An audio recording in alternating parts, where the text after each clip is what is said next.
Click the link in the description below to receive our free Building Mental Muscle newsletter, and for a limited time get these 10 classic best-selling Law of Attraction books for free. We hope you enjoy this presentation. If so, please click the like button and click the subscribe button below to receive notification when we release new recordings.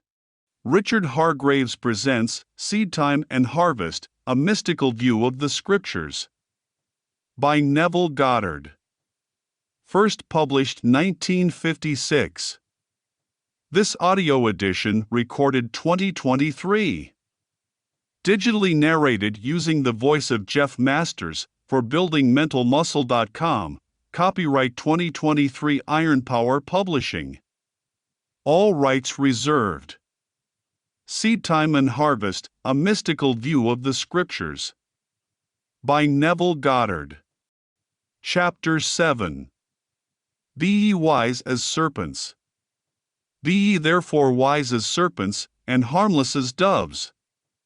Matthew, chapter 10, verse 16. The serpent's ability to form its skin by ossifying a portion of itself, and its skill in shedding each skin as it outgrew it, caused man to regard this reptile as a symbol of the power of endless growth and self-reproduction. Man is told, therefore, to be wise as the serpent and learn how to shed his skin, his environment, which is his solidified self. Man must learn how to loose him and let him go, how to put off the old man, how to die to the old and yet know, like the serpent, that he shall not surely die. Man has not learned as yet that all that is outside his physical body is also a part of himself, that his world and all the conditions of his life are but the outpicturing of his state of consciousness. When he knows this truth, he will stop the futile struggle of self-contention and, like the serpent, let the old go and grow a new environment. Man is immortal, therefore, he must die endlessly. For life is a creative idea, it can only find itself in changing forms. Tagore. In ancient times, serpents were also associated with the guardianship of treasure or wealth. The injunction to be wise as serpents is the advice to man to awaken the power of his subtilized body, his imagination, that he, like the serpent, may grow and outgrow, die, and yet not die, for from such deaths and resurrections alone, shedding the old and putting on the new, shall come fulfillment of his dreams and the finding of his treasures. As the serpent was more subtle than any beast of the field which the Lord God had made. Genesis, chapter 3, verse 1. Even so, imagination is more subtle than any creature of the heavens which the Lord God had created. Imagination is the creature that was made subject to vanity, not willingly, but by reason of him who hath subjected the same in hope. For we are saved by hope, but hope that is seen is not hope, for what a man seeth, why doth he yet hope for it? But if we hope for that we see not, then do we have patience wait for it. Romans, chapter 8, verses 20, 24 and 25. Although the outer, or natural, man of the senses is interlocked with his environment, the inner, or spiritual, man of imagination is not thus interlocked. If the interlocking were complete, the charge to be wise as serpents would be in vain. Were we completely interlocked with our environment, we could not withdraw our attention from the evidence of the senses and feel ourselves into the situation of our fulfilled desire, in hope that that unseen state would solidify as our new environment. But there is a natural body, and there is a spiritual body. 1 Corinthians, chapter 15, verse 44. The spiritual body of imagination is not interlocked with man's environment. The spiritual body can withdraw from the outer man of sense and environment and imagine itself to be what it wants to be. And if it remains faithful to the vision, imagination will build for man a new environment in which to live. This is what is meant by the statement, I go to prepare a place for you. And if I go and prepare a place for you, I will come again, and receive you unto myself, that where I am, there ye may be also. John, chapter 14, verses 2 and 3. The place that is prepared for you need not be a place in space. It can be health, wealth, companionship, anything that you desire in this world. Now, how is the place prepared? You must first construct as lifelike a representation as possible of what you would see and hear and do if you were physically present and physically moving about in that place.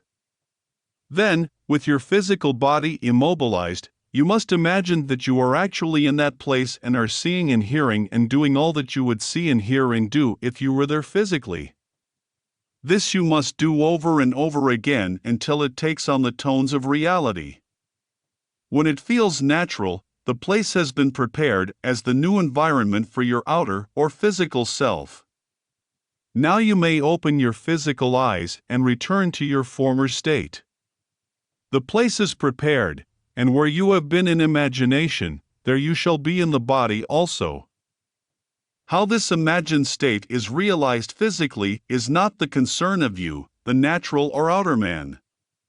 The spiritual body, on its return from the imagined state to its former physical state, created an invisible bridge of incident to link the two states.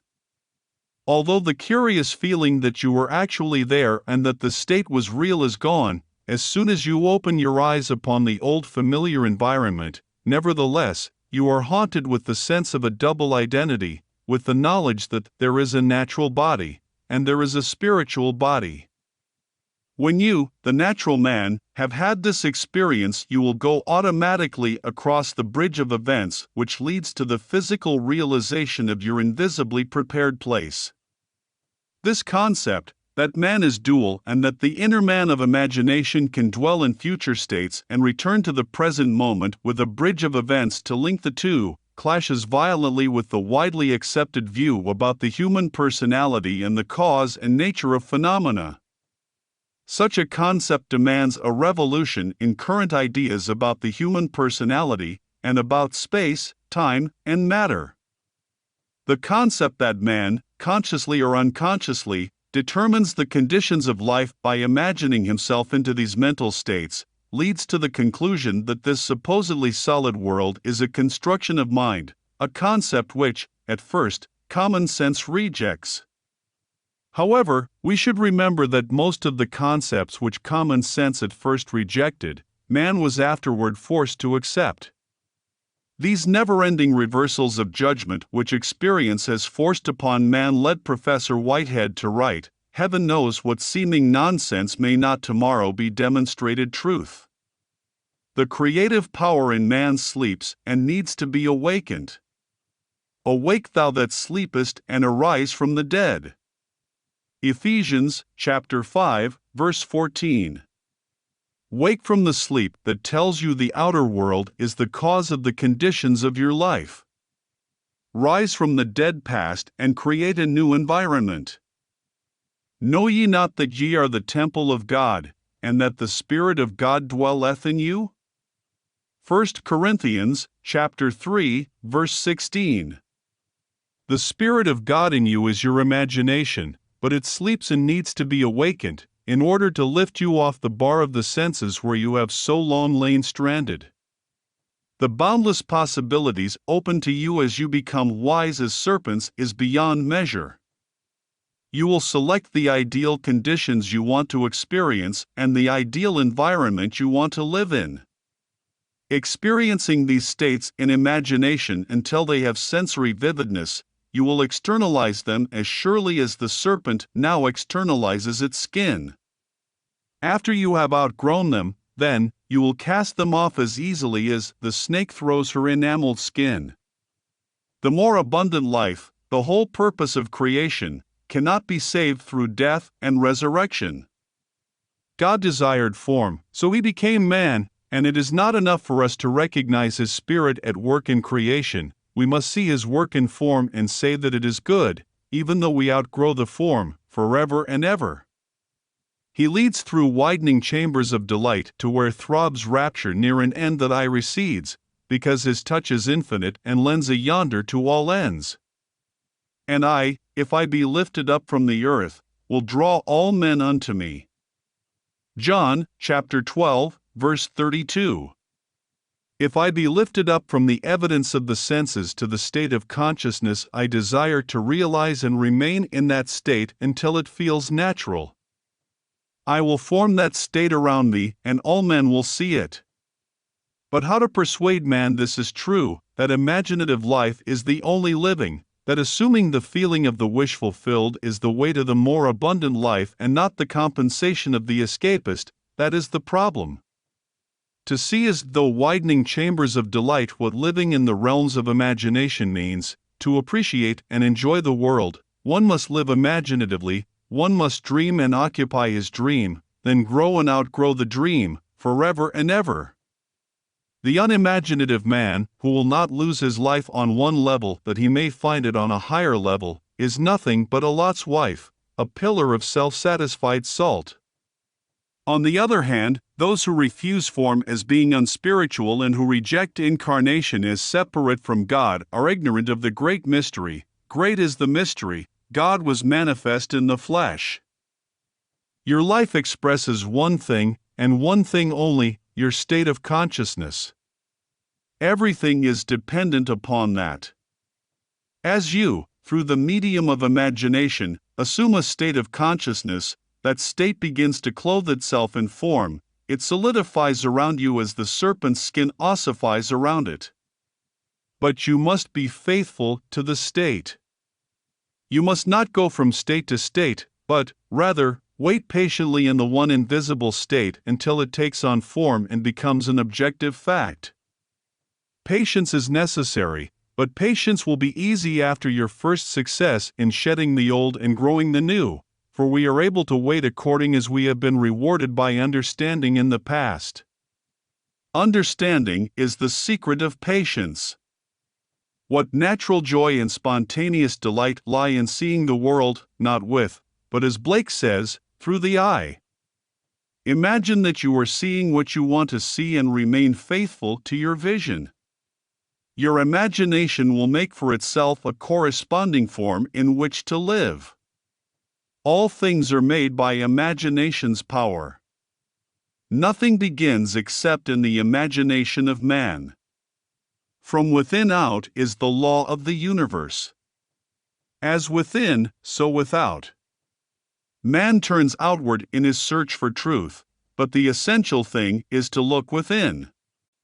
Truth is within ourselves, it takes no rise from outward things, whatever you may believe.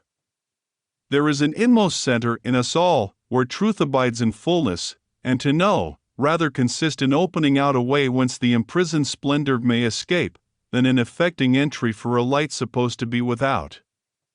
Browning, Paracelsus. I think you will be interested in an instance of how a young woman shed the skin of resentment and put on a far different kind of skin. The parents of this woman had separated when she was 6 years old, and she had lived with her mother. She rarely saw her father. But once a year he sent her a $5 check for Christmas.